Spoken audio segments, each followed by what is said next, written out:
Among the many accolades she has received, Ms. Rubin was recently invited to the White House, where she was named a Champion of Change.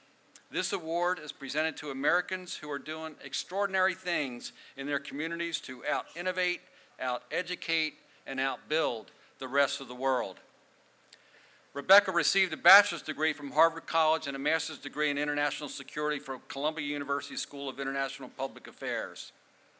Given UMW's strong commitment to sustainability and this generation's genuine concern with effective environmental stewardship, I know that Ms. Rubin's message will resonate with our graduates today. It is my great pleasure to introduce to you Ms. Rebecca R. Rubin. Please join me in welcoming Rebecca Rubin.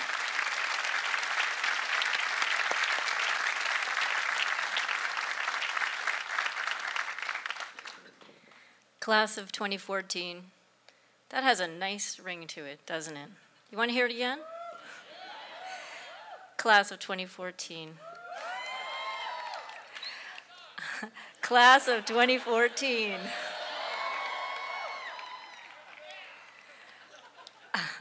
I want to thank President Hurley and the Board of Visitors and the faculty and administration and the parents and friends, and by the way, especially the mothers who are in the audience today, because tomorrow is Mother's Day. And of course, this fabulous graduating class, my hat's off to you, for the great pleasure of standing here today, right in between you and the awarding of your degrees. What a great speaking slot.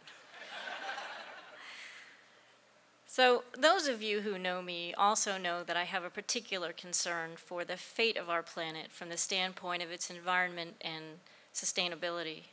But no way was I coming here today to lay a heavy trip on you on this culminating moment of your voyage as an undergraduate. And then I changed my mind. For two reasons.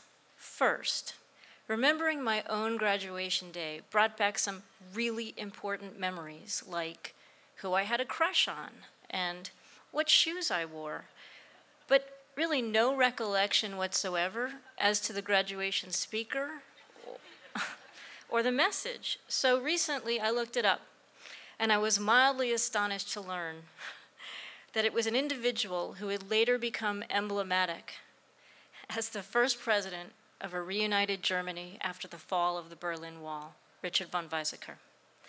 So, with a happy sigh of relief at not remembering a single thing that this hugely historic figure had to say, I realized we could all proceed through the next 10 minutes without any unfortunate incidents in which I might inadvertently influence your mind or leave a lasting impression on you today. And here's the second reason. If I were to ask myself the question, what could distinguish you, sitting right here today, from the hundreds of thousands of your peers graduating all across the country at those other schools, it would be for you to recognize that our environment today is not a problem. It's an emergency. Exactly 1 year ago today, on May 10, 2013, average daily CO2 readings exceeded for the first time 400 parts per million, a level that had not been breached in 3 million years. Rather than environmental riches, your inheritance is melting Arctic sea ice, thawing permafrost, species loss, habitat fragmentation, deforestation on an epic scale, and I'm not making this up, a patch of garbage in the Pacific Ocean that's twice the size of the continental United States and growing. Would anyone like to add to that list? Because I'm pretty sure I didn't get it all. Believe me, I know. Environmental issues are hard to talk about. They're contentious, confrontational, and divisive. No one wants to be that person at the cocktail party, or in your case, maybe the tailgater, who says, you know, I just read on the web that the Earth is 4.6 billion years old and that scaling to 46 years, humans have been here 4 hours. The Industrial Revolution began 1 minute ago, and in that time we've destroyed half the world's forests. The thing is, it's collectively self-defeating to keep our individual opinions about the environment hidden from view. So, since I'm pretty exposed here anyway, I'll plunge right in. I don't believe that climate change is the central question. Yes, the climate is changing in many and unpredictable ways that affect our food supply, where we live, how we invest, and more. And yes, climate disruption is not just an environmental crisis. It's a humanitarian crisis and an existential question. But climate change is not the main problem. It's a symptom of a deeper dilemma, a profound and fundamental lack of respect for nature, possibly even a fear of nature. The main play isn't curing the climate crisis, though that does need to be done. It's fixing what's broken in our marriage with nature.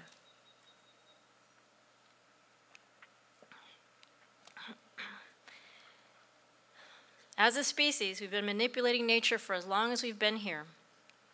Our entire economy is built on it, from the water in Coca-Cola to the food on our plates to the beaches where some of you went for spring break. Even the Advanced Research Projects Agency, the most sophisticated and futures-oriented research arm of the federal government, tries to emulate nature by finding ways to fly drones that maneuver like hummingbirds or balance a load on one toe like a gecko. And yet, smart as we are, accomplished as we are not yet wise enough to sustain the natural resources that give us life.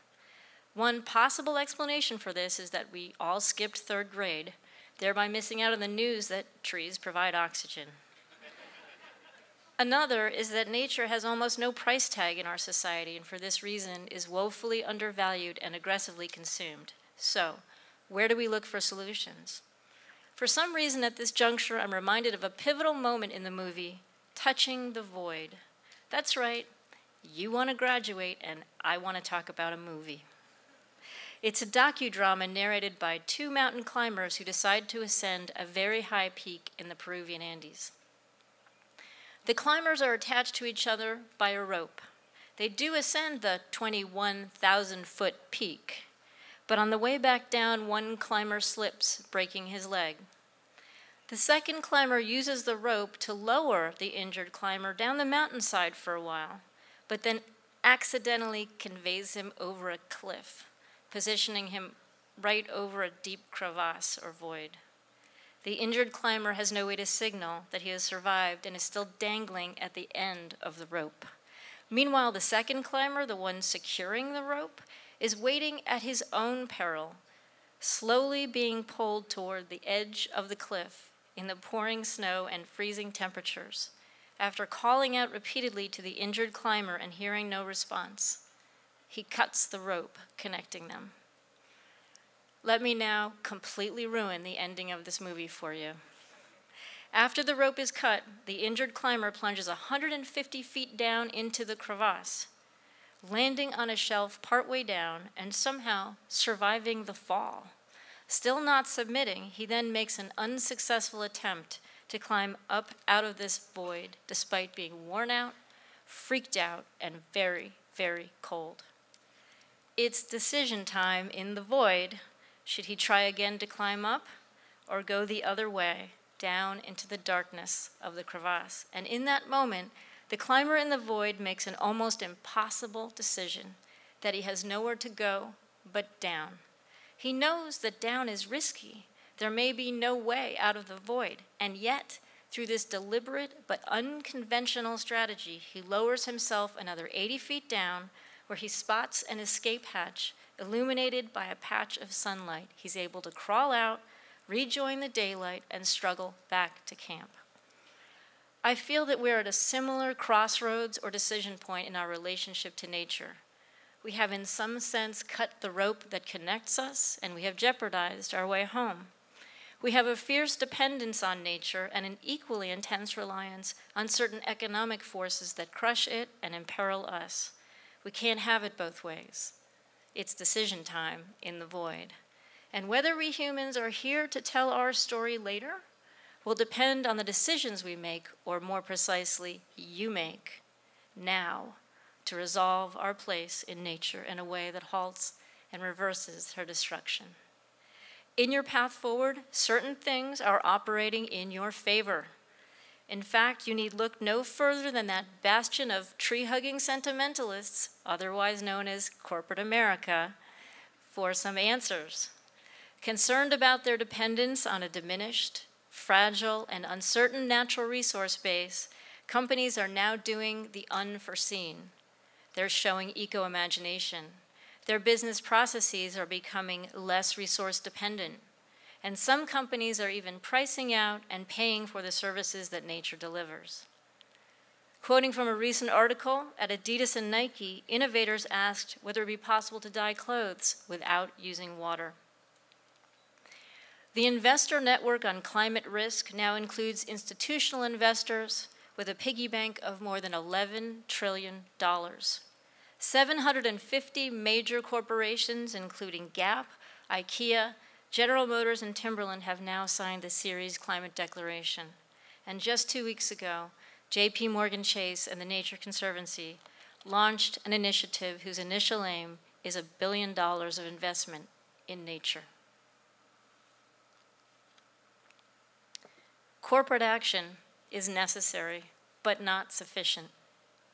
Economics may help us commoditize nature and may even help us preserve it, but will not help us love it. We need something stronger than a purely economic basis by which to define and illuminate a collaboration with nature. And that's where you come in, by using the power of your mind, which has been described by brilliant thinker Jedediah Purdy as capable of making a wildly disruptive moral commitment. Class of 2014, I think you deserve to be a little outraged by your environmental inheritance. It's up to you to challenge the premise that environmental destruction is an inevitable consequence of economic growth. Like the climber in the void, you cannot sit and wait for some liberating discovery that things are either better or worse than you had hoped or feared. You have to make decisions with the information you've got. In so doing, it will not be enough to be logical. You must also be daring, transformative, and unconventional. And you must act without hesitation, because time is going fast. On this day, when the whole future seems to lie before you, I get to be the one to tell you that the window of opportunity to do something important is small, and it's closing rapidly. It's decision time in the void. For all of you graduating today, whether your plan is to be scientists or singers, playwrights or poets, mathematicians or musicians, English professors or engineers, is equally critical from the standpoint of saving nature. At one point or another, every one of you will play a part, so use your powers for good. Recently, someone asked me who my role model was, doubtless expecting a response that would invoke naturalists like Rachel Carson, Jacques Cousteau, or Steve Irwin. My response was Stevie Wonder, a brilliant musician who just happened to offer words of truth about nature. On the other end of the spectrum, I've been influenced by the Defense Department. As a now retired Major General of the Marine Corps once said, "A country worth defending is a country worth preserving." And let's not forget the cab driver who picked me up at the Manassas train station a few years ago when I took the wrong line home and needed a lift back to Fredericksburg. He spoke so intently about nature and about how the old oaks seemed so alive it was like they could almost talk to you. He really got my attention, in part because he was so moving, and in part because he had a shotgun in the front seat with him. The point is this: your backgrounds and the forces that influence you may vary, and because of this, each of you will define your own means of action. So, thank you for your patience. I'll close now with the words of Dito Sarmiento, Filipino student journalist, who asked in his time what are probably the three most important questions of your time. If not us, then who? If not now, then when? If not here, then where? Thank you.